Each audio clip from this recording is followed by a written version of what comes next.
desafio também nisso tudo é você comparar jogadores com, aí quando a gente fala da baixa minutagem, etc., jogadores com frequência de ações diferentes, né? Sim. Você, por exemplo, comparar média contra média de um cara que faz pouco uma ação contra um cara que faz muito, o cara que faz pouco, ele corre muito risco de estar na parte do que a gente chama de ruído, né? Que é a parte que ainda fica meio difícil você tirar alguma conclusão.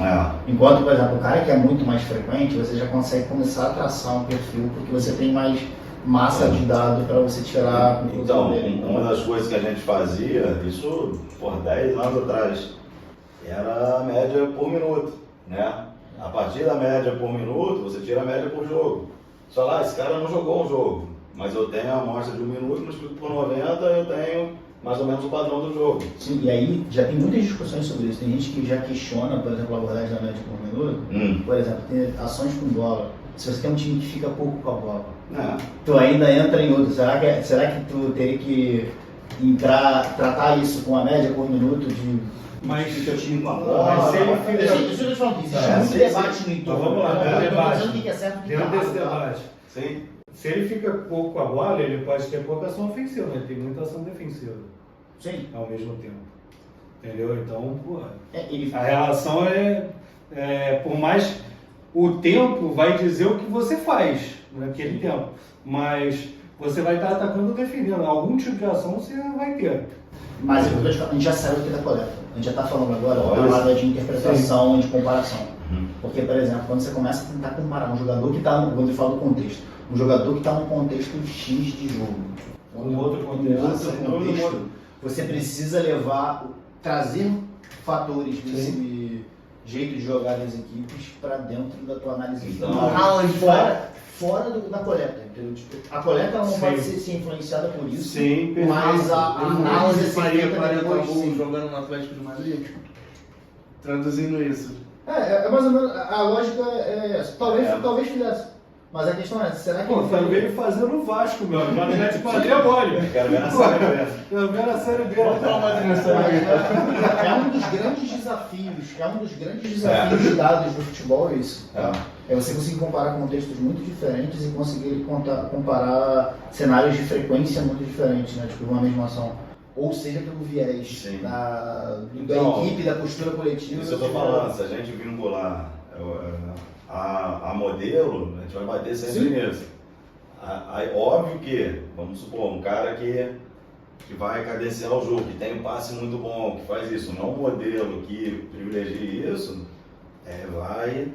vai ficar com os indicadores altos ali de base. Cara, existem alguns jogadores que isso é muito interessante, cara, de ser discutido. Que existem alguns jogadores que conseguem jogar num modelo e não conseguem jogar em outro. Sim. E assim, eu acho que a gente consegue pegar pelas ações que eles fazem, características que facilitam em determinados modelos, mas eu acho muito válido o que você fala de a gente também ter a leitura dos modelos. Tipo assim, nesse contexto ele faz isso. E o cara que joga em outro contexto tem outras características. Você relacionar isso, eu não acho ruim. A pergunta correta é o que o modelo precisa, que características o jogador da posição precisa ter nesse modelo. Sim. Essa que é a pergunta. E aí, quando a gente tem um mapeamento aqui das características dos jogadores, quem é você vai ver quem é você. Outro. Não, você vai ver, cada um tem o seu negócio. Você pode até ter as mesmas características. Sim. E aí vale como critério de desempate isso.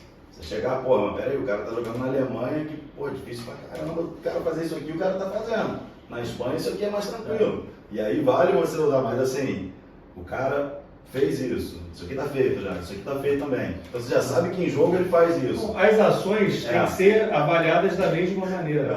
As características para inserir um cara desse modelo aqui no outro, é que você tem que ler. Essas características nesse modelo aqui encaixam? Encaixa.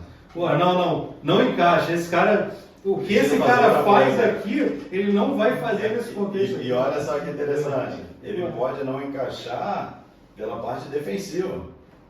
Então, por exemplo, esse time aqui, o cara, o ponta vai lá e, volta marcando uma volta aqui no último terço. As ligas aí de alto nível é 10 aqui, 10 aqui, né?